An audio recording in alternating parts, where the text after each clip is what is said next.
One thing that you might be overlooking as a property developer or investor is something that is not thought about often enough. Now, when we walk into a property or a development, main focus is the heart of the home, the kitchen. Then we look at bathrooms, space inside the property, how we can utilize it, but we actually overlook something that is super important. What is it? Take a look at this.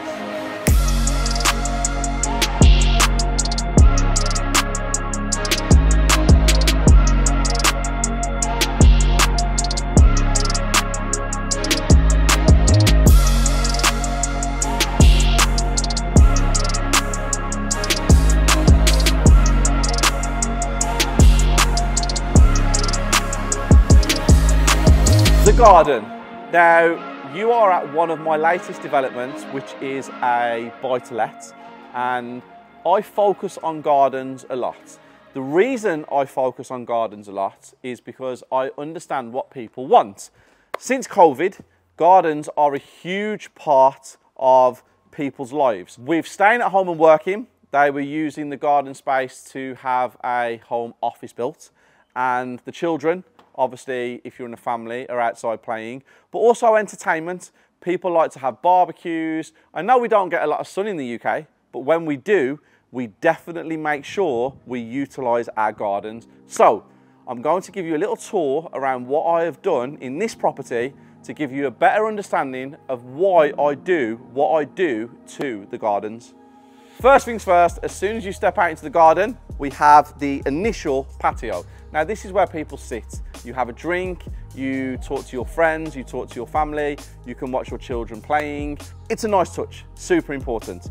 And then we have the gravel, which basically breaks up the garden. Now, some of my properties, I usually have the patio and then the grass. In here, I decided because it was such a large garden, I wanted to break it up. Then, we had the new turf laid. I like having new turf in gardens. I think it makes the garden pop, it looks good, and it's hard to maintain. It needs cutting, it's not artificial, but it looks amazing. Then we have the feather edged fence. I'm a big fan of this. I like it. I believe it looks better. I believe it adds more of a feature than the panels and the concrete posts, or even the wood posts. This is my favourite type of fencing. Over here, I had another patio built. Now, why did I have another patio built over here? For barbecues. I believe that a separate barbecue area in the garden adds value. That's my belief. Now, this is a very basic garden, but these can be very, very, very costly. Now, a lot of people overlook the gardens when they're doing their due diligence on properties. And when it comes round to having the garden stripped out and done to a standard like this or beyond, you can actually be shell-shocked by how much these things cost. So you need to do your due diligence correctly before you purchase the property, as like I said, gardens are costly. So let's head back to my HQ, where I will give you guys a complete breakdown of how much this garden costs, and I think the strip out will actually shock you.